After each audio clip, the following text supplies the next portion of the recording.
Ketegangan Amerika Serikat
کشتی متخلف در تنگه هرمز خبر داد. نیروی دریایی سپاه پاسداران در راستای کنترل هوشمند تنگه هرمز امروز صبح 2 فروند کشتی متخلف به نام‌های MSC فرانچسکا متعلق به رژیم صهیونیستی و شناور متخلف اپامینودس که بدون مجوز و با انجام تخلف‌های مکرر و دستکاری در سامانه‌های کمک ناوبری و به مخاطره انداختن امنیت دریانوردی قصد خروج مخفیانه از تنگه هرمز را داشتند. Angkatan Laut Iran menegaskan setiap tindakan yang mengganggu penerapan peraturan di Selat Hormuz serta bertentangan dengan prinsip pelayaran yang aman akan menghadapi tindakan tegas dan sesuai hukum. Militer Iran menyatakan berada dalam kondisi siaga penuh dan siap melancarkan serangan balasan jika Amerika Serikat dan Israel kembali melakukan agresi. Militer Iran menegaskan pembalasan terhadap agresi lanjutan oleh Washington dan Tel Aviv akan lebih keras dan pasukannya berada dalam kesiapan 100% dan siap bertindak kapan saja. نیروهای مسلح جمهوری اسلامی ایران در صورت تجاوز و هر گونه اقدام علیه ایران اسلامی بلافاصله به اهداف از پیش تعیین شده قدرتمندانه هجوم می‌آورند و به امریکای متجاوز و رژیم کودککش صهیونیستی شدیدتر از قبل درس عبرت دیگری خواهند داد. Langkah ini disebut sebagai balasan langsung. Sebelumnya, Amerika Serikat juga menyita kapal yang diklaim membawa muatan untuk Iran menjelang pembicaraan gencatan senjata. Militer Amerika Serikat menahan kapal tanker MT Tiffany di perairan Samudra Hindia. Operasi ini merupakan bagian dari penegakan sanksi maritim global terhadap jaringan yang diduga mendukung Iran. Pihak Amerika Serikat berdalih, kapal tersebut beroperasi di bawah sanksi internasional dan dikategorikan sebagai kapal tanpa kewarganegaraan.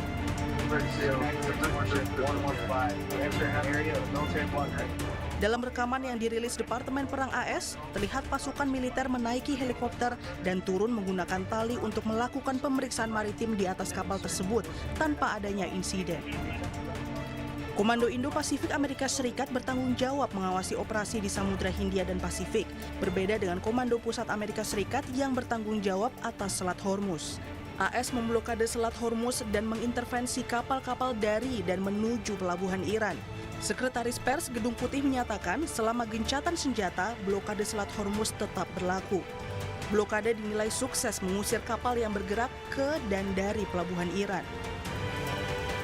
Operation Economic Fury continues, and the effective and successful naval blockade continues as well of ships and vessels that are moving to and from Iranian ports.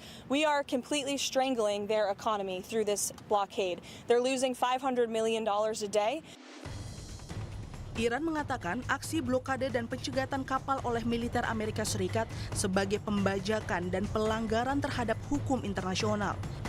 Iran bilang kapal kargo berbendera Iran dituding telah mencoba menghindari blokade angkatan laut di Selat Hormuz.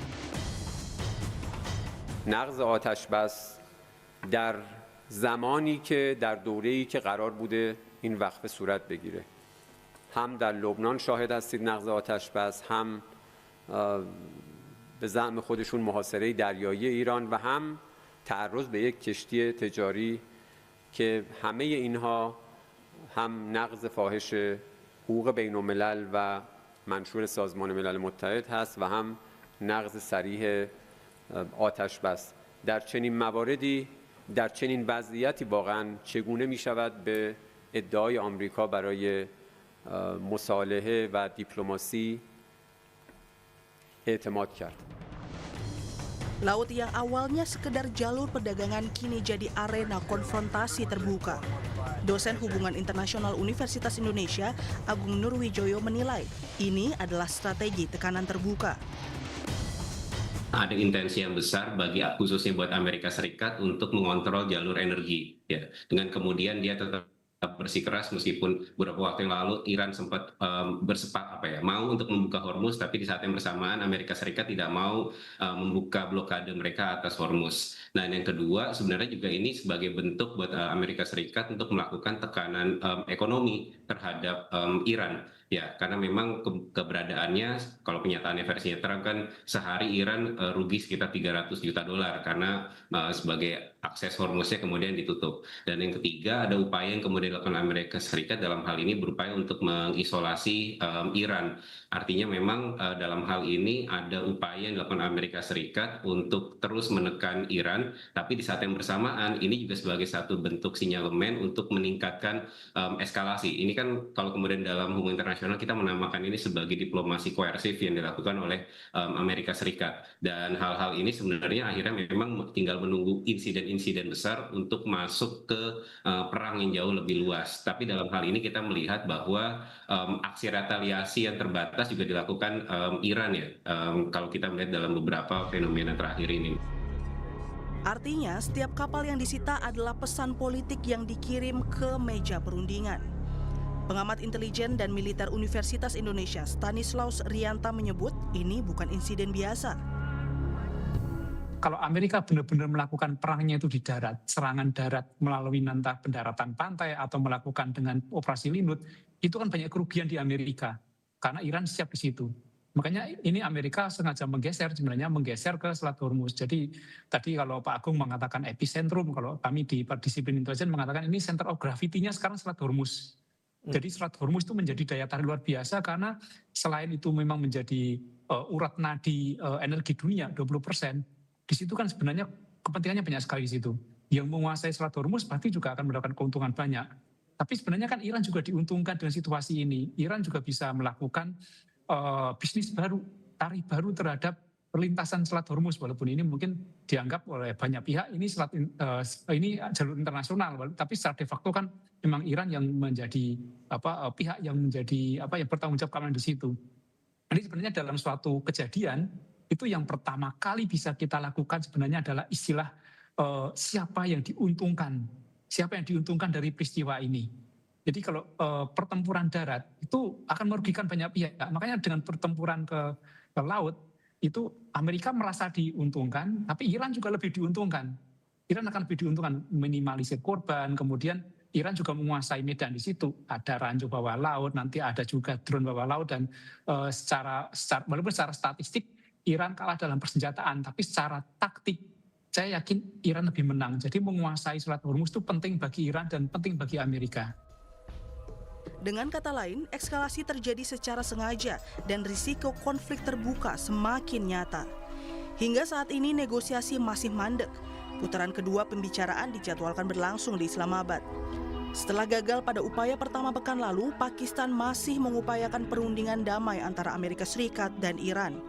Rabu kemarin, Perdana Menteri Pakistan bertemu dengan Duta Besar Iran di Islamabad guna menjaga agar gencatan senjata yang rapuh antara Amerika Serikat dan Iran tetap berjalan. Sementara itu, Menteri Dalam Negeri Pakistan menemui diplomat dari Kedutaan Besar Amerika Serikat seiring upaya mewujudkan putaran kedua pembicaraan antara Amerika Serikat dan Iran. Namun dengan saling sandera kapal yang terus berlanjut, peluang kesepakatan masih diliputi ketidakpastian. Tim Liputan Kompas TV.